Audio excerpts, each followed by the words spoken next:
Hi everyone, so today I'll be sharing my novice thoughts on The Hobbit by J.R.R. Tolkien. During my Meet Your Book tag, I mentioned that I really want to start The Lord of the Rings once and for all. And I also mentioned that I've actually read The Hobbit. I forgot it was probably like a year or 2 years ago, basically during my university year. And when I read it, it was actually my fault that I read it in a skimmy manner. So I couldn't really get that much from my first reading. That's why before I want to start with The Lord of the Rings, I kind of want to start with this one, because I read that if you start with The Hobbit first, it will be easier for you to approach Lord of the Rings, even though that is not really a per se rule. You can actually start with the Lord of the Rings. But for me personally, I chose this book. This video is intended for, of course, archival purpose. Maybe in 5 or 10 years, I will finally understand this wonderful and complex world that Tolkien made, and then look at my videos and then laugh at how novice and how wrong I am. Or if you're someone who's just about to start on the journey, you could have that inspiration. You can have a disclaimer to how to approach this.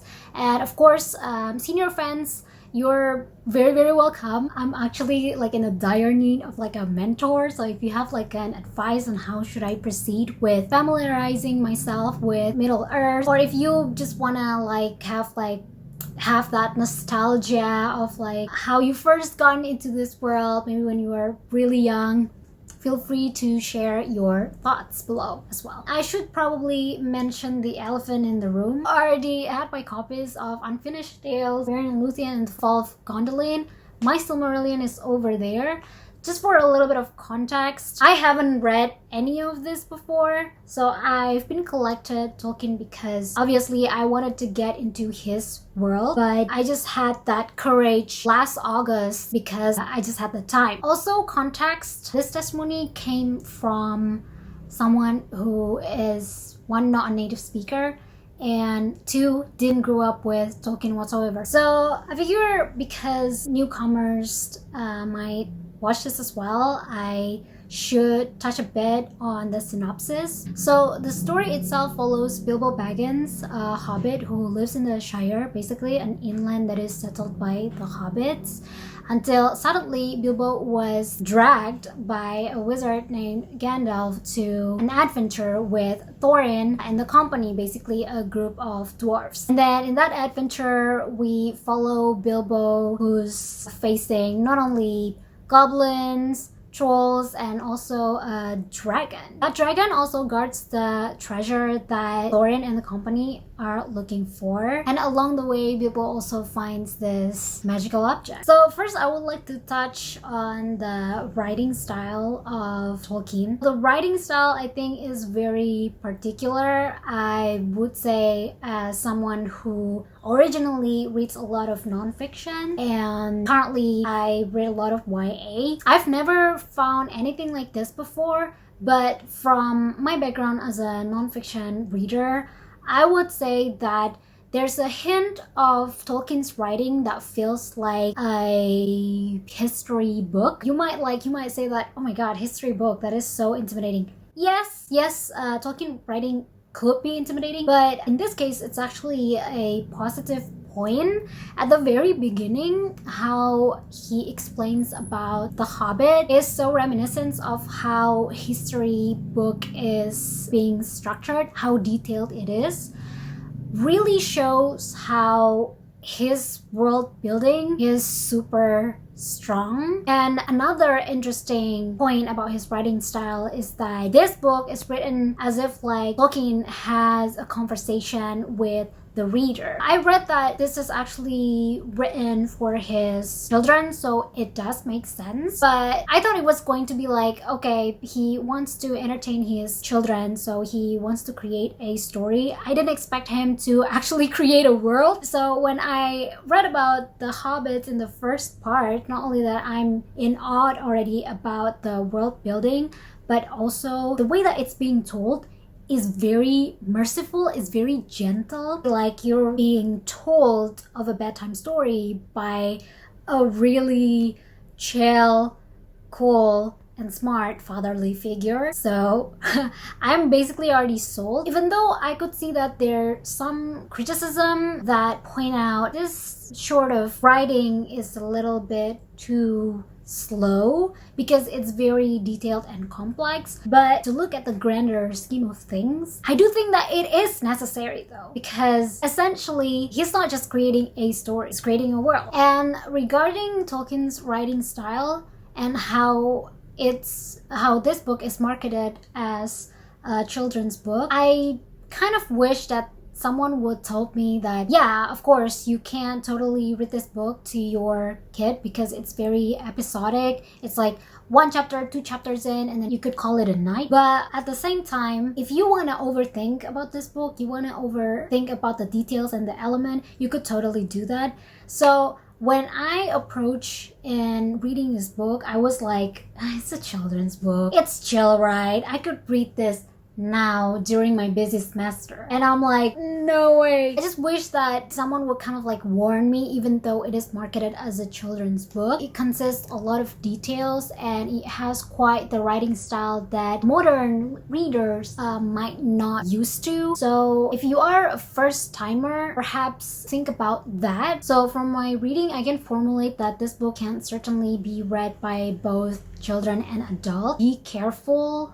in approaching this book. Just because it's marketed as children's book doesn't mean that it's the easiest thing to read. And my testimony is actually backed up by the Lexile score that this book has. So this book has 1,000 Lexile score. It's not the highest score or anything. The highest Lexile score would be 2,000. But if you are used to reading books like YA or even nonfiction that's written in the modern times, so The Hobbit was released in 1937, so basically they have quite a different vernacular, obviously. And if you're more used to like that more straightforward way of telling a story, this could get a bit challenging. So I'm actually really curious to all of you, particularly you guys who are non-native, how do you approach reading The Hobbit for the first time? How do you approach or Lord of the Rings? Please share your thoughts. And for native speakers, do you feel any difficulty as well? Because I believe that you are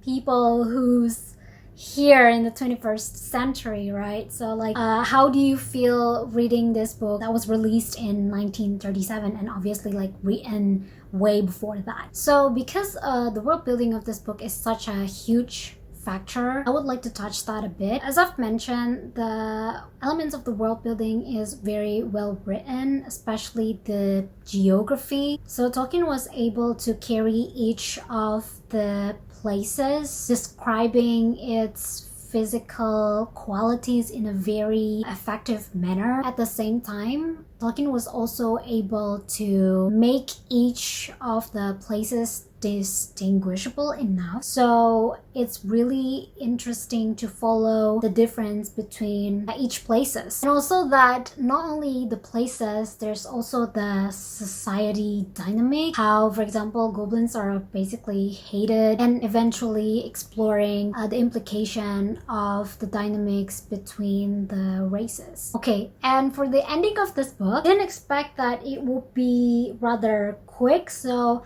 I'm getting into this spoiler territory. So there's this one sequence, senior fans probably know this, that's just like, wait, this happens now? I thought it was gonna happen like at the very end. So actually a good thing, because in a children's story it's very easy to it's gonna be like this, predictable, it's gonna happen like this. It doesn't happen like that here. The story really kept me guessing, oh, this is gonna happen, and obviously this didn't happen. So not only that, the world building makes the story very different from any other children's story, how the plot is being structured is also quite different. Now for the characters itself, of course, there's Bilbo Baggins. Really surprised that the protagonist could stand the test of time. I would have expected that the protagonist is gonna be like, oh, okay, the typical strong warrior. I would have thought that he would be the kind of hobbit that's like really muscly and quite rebellious, temperamental.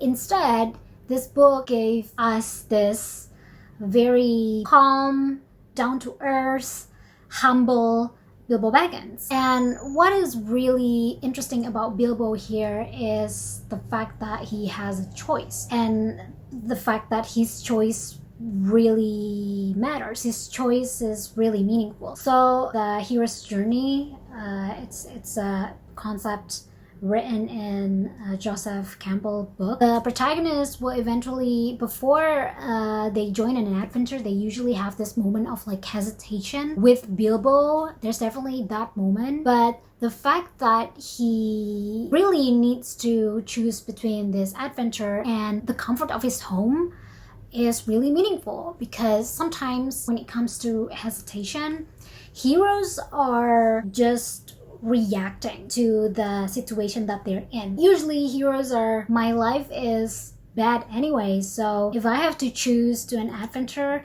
yeah, I'm probably scared that I will die in this adventure, but at the same time, my life is bad anyway. But in Bilbo's case, it's not like that. He's actually very content with his life in the Shire. So when he does choose something else aside from that Shire, it really shows how he actively makes decision. It really shows that his decision has a huge bearing. Other than characterization that's quite prominent, is also how the theme is being laid in this book. So the theme is definitely there, but it's kind of like weave in very subtly, like how Thorin is acting as like a friend, and then because of greed he turns to be someone else that he's not. The theme of growing courage and friendship subtly weave together. So really like how Tolkien kind of like weaves the friendship between Thorin and Bilbo, plus Bilbo's growing courage in helping his friends countless of times. I found this book as very gentle and really funny as well. I think I haven't mentioned that. So it's not only the dialogue that is funny, how it also matched the light tone of this book as well. The exposition is really funny as well. If I have to like condense, this book really has that feel of how loving and gentle parental figure will embrace you. So overall, would say that really enjoyed reading this book. Would certainly recommend this book, even though this book also relates to the Lord of the Rings. I personally think that you can read this as a standalone as well. If you read this book, you won't really feel like, I don't know anything, like the cliffhanger is really bad or anything like that. There's actually a satisfying resolve at the end. So for those of you who wants to read this first as a standalone and kind of like maybe or maybe not continue with the Lord of the Rings, this book can still fulfill that. So I guess that's it, my testimony for reading The Hobbits for the second time in a way that is not skimming. Lesson number one, I should totally put this at the beginning of the video, but lesson number one, don't skim. So the takeaway of this testimony is probably, especially for someone new or someone who didn't grow up with Tolkien's book, even with the movies as well, is that don't skim. Don't do it like me, because yeah, you know who Bilbo is, you know who Gandalf is, but you couldn't really get that, the thing that Tolkien is very famous for, which is his amazing world building. Beware, even though that this book is marketed as a children's book, it's not necessarily the easiest either. It has a Lexile score of 1000. It's not the most difficult, but it's also released in 1937, written way earlier than that. The vernacular could be different from more modern reads. Actually thankful that I read this first, because I do feel like reading The Hobbit is way more difficult, way more a challenging experience than reading the Lord of the Rings combined. It will get easier, just a bit easier in the Fellowship of the Ring, even though the Fellowship of the Rings has its unique challenge, which is its poems and its songs. I will talk about this in my later videos. But I do think that if you read this before you read The Lord of the Rings, my thesis is that you will have it easier to read The Lord of the Rings, because this book could act as that orientation to Tolkien's writings, to Tolkien's writing style. If I have to recommend, read this one first and then continue to The Lord of the Rings. Of course, if you want to do with like the other way, that's totally your call. I even read that it is also recommended to read the Silmarillion first before like even the Lord of the Rings. But apparently I'm not a genius and I'm certainly not as courageous as Bilbo Baggins. Anyway, I think I've been babbling quite a long time. So that was today's, much more like a discussion actually, of The Hobbit by J.R.R. Tolkien. Before I sign out, I would like to thank everyone who made it to the end. Thank you guys so much for watching, and may your tea will always be warm for reading.